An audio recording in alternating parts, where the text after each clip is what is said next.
So, a summary of what we've done so far. We've seen the fundamental theorem of calculus, where if you want to work out this area here, which is this bit here, all you have to do is integrate this and then evaluate it at B and A. So we've seen this and we've used this, but we don't really, at this stage, we don't really understand why or how it works.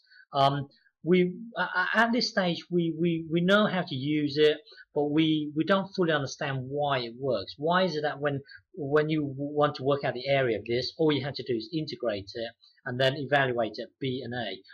At this stage here, we just don't understand why it works. We know how to use it, but we just don't understand why it works. But in order for us to truly understand this, we need to understand this, where the area here is trapped in between the maximum possible area. So the maximum possible area here is, well, you looking at this function here and asking yourself, in the interval between a and b, what's the highest possible value that f of x can be? The highest possible value, well, this function here at the moment is doing this.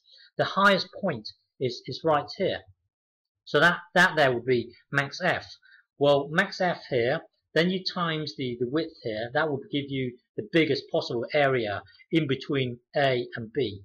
So our true area, which is this bit here, is trapped in between the biggest possible area, which is this area here, okay, which is this area here, and the smallest possible area, which is this area here.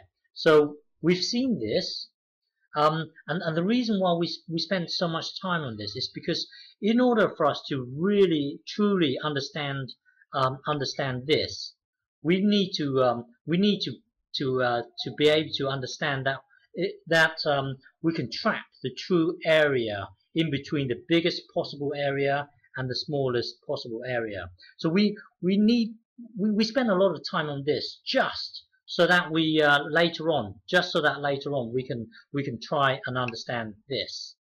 Okay, so we've seen this, we know how to use it, but we just have to understand how or why it works. But in order for us to understand this, we spend quite a lot of time trying to understand this concept here, where we can trap our true area between the biggest and the smallest possible area.